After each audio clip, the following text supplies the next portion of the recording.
Madam, yan ang ulam natin. Tinulang manok.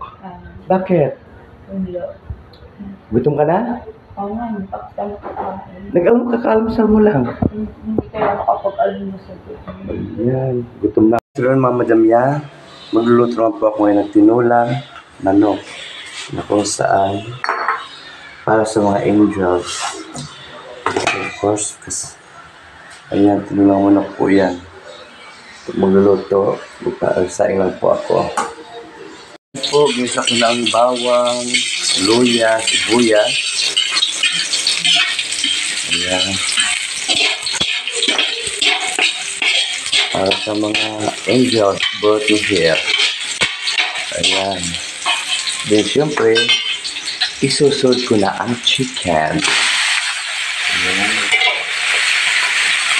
So, lualuin para matanggal ang lansa ng manok. Dahil ito yung kalaman mga kababayan o mga madamya, isa sa pinakamalansa na karne ay ang manok. Kailangan talaga ito, igisa mo para hindi mangati ang mga angels namin. Yung mga beauty queen ko. Lalo na si Madam Tasha, naku, napaka-arte na kumain. Aamuyin niya muna. Kaya kailangan talaga malinis ang pagluto mo. Kasi kung yung makita kakaiba, hindi papansin nun. Of course, para magkaroon silang lasa, lagyan ko ng kunting patis. Ayan, tansya-tansya lang po yan. Ayan. Ayan. Para mag-absorb sa karne ang lasa ng patis. Patis imang-imang. Ayan. Yan, hayaan natin siyang mag-absorb at hayaan natin kumulo sa pamagitan ng patis. Ayan na po siya. Ang bango. Ayan po siya. And of course, mayroon tayong malunggay. Ito ay sariwa kasi kinuha namin sa puno namin dito. Ayan. Babalikan ko ulit kayo mamaya mga madamya, ha? Ayan mga kababayan, mga madamya, kumukulo na. So tanggalan natin ng mga bula-bula para hindi siya malansa. Kailangan tanggalan itong mga bula-bula ito. Ayan. Kasi hindi ito maganda.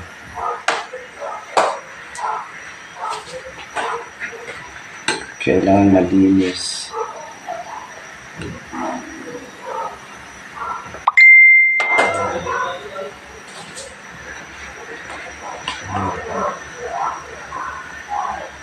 Nilagay ko na rin ang papaya para lumambot siya. Kasi nag-isa naman yung karne. So, kailangan natin yung mga bula. Para matoxic yung mga mantika-mantika, ang manok. Kasi pag hindi mo tinanggal yan, minsan may amoy, minsan makati. Ayan. Although, nalamas ko na siya ng asin kanina. Para, kasi ako pagdating sa manok, maarte ako. Kailangan talaga tanggalin mo mantika-mantika, mga bula-bula. Yan, kasi yun ang nagdadala ng lansa minsan.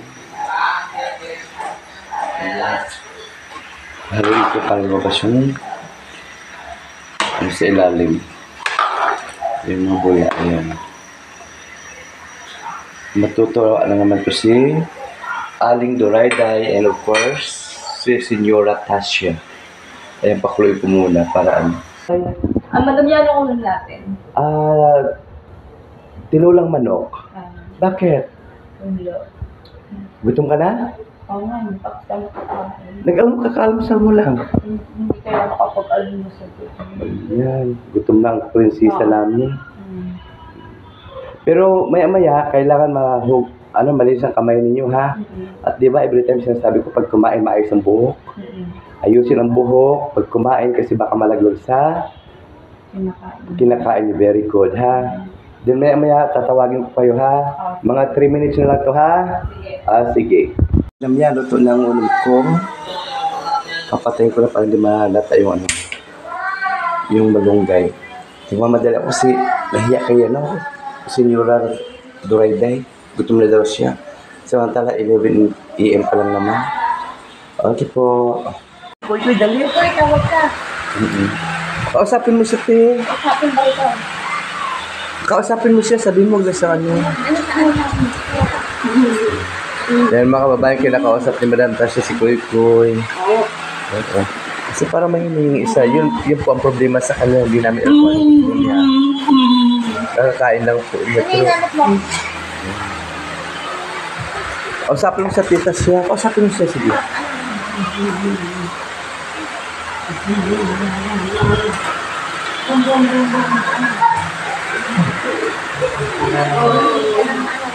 Ayan po.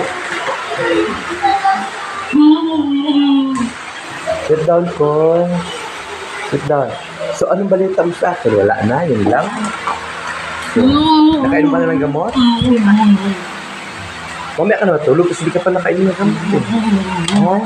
Ha? Sige. Nakabayad ka po sa kusnog at tunan.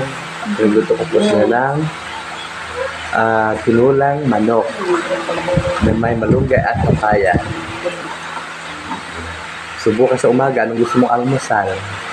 Kanin. Kanin saka At manok. manok ulit? Oh, puro Ito manok. na. Itlog. Itlog. At saka Kahit kanin. Marami.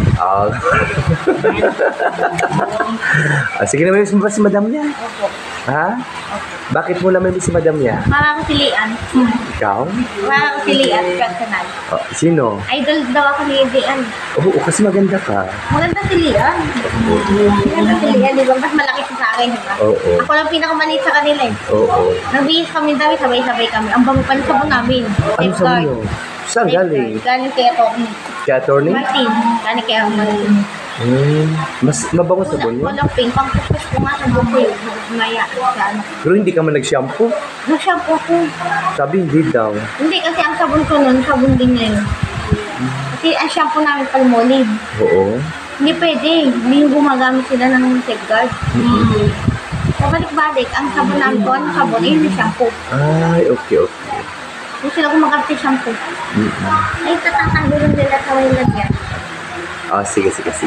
So ngayon, magpahinga na tayo kasi alas 8 na. Binom muna ng gamot, ha? Sige, Kuy. Kausapin mo si Kuy dali. Bakit kayo? Kausapin mo. No, sit down. Kausapin mo. Kausapin na ano, madam. Hindi tayo lakon eh. Bigyan mo siya, te. Bigyan mo na isa. Wala na?